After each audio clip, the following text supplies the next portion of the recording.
Les débuts. À l'intérieur d'une pièce caverneuse, sphéroïde, un romancier était en train d'écrire. Semble-t-il, des plus occupés. Le plafond, comme les murs, était courbé.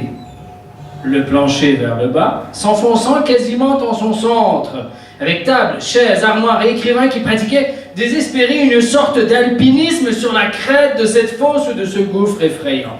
Le plafond, chose curieuse, se trouvait quant à lui creusé vers le haut, comme si une violente explosion l'avait transformé en une concavité crasseuse. Cette forme étrange était due aux singulières idées architectoniques de la personne qui avait engagé la restauration de ce bâtiment vieux d'un siècle, bien plus qu'à son incompétence. Exaspérée par les écroulements successifs, elle s'était dit « Ce plafond ne cesse de tomber! 3 fois ça va, 4 fois! Très bien pour moi! » Ainsi lui donna-t-elle la forme d'une coupole, qu'elle fit ensuite plastifier, puis peindre pour couronner le tout de motifs appropriés. Pour la décoration de sa chapelle Sixtine, elle suivit une méthode où ancien et moderne se faisaient écho. Une enfilade de losanges ondulants enchaînés les uns aux autres par leurs sommets. Certains arboraient des roses bleues sur un fond lilas estompé, d'autres étaient d'une couleur si indescriptible que je la qualifierais d'escalope panée. La plastification donnait une illusion de brillance huileuse. C'était lavable, comme les peintures, bien qu'en 5 ans, personne ne l'ait jamais nettoyé.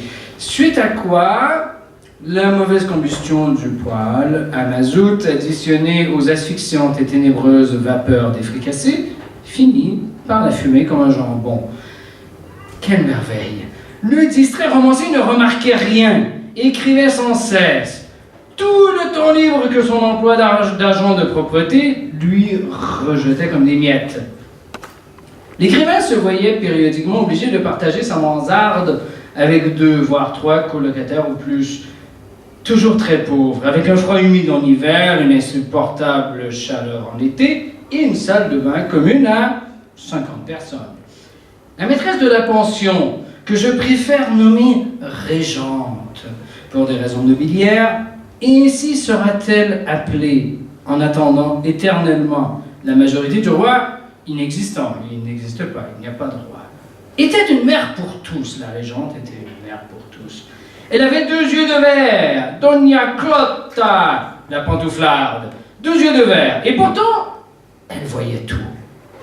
À toute heure, été comme hiver, elle portait des nuisettes à capitaux multicolores, aux surfaces usées, auxquels s'agglutinaient d'immondes et minuscules pompons.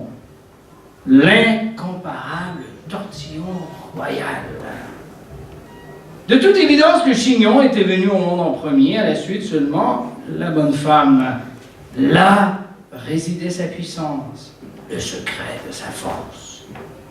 Dona Clotta observait avec beaucoup d'attention tous ses pensionnaires. Ces 2 billes de verre se focalisèrent comme les extrémités d'un microscope, afin de converger en un flux électronique sur notre fameux romancier, pour le voir d'infiniment près.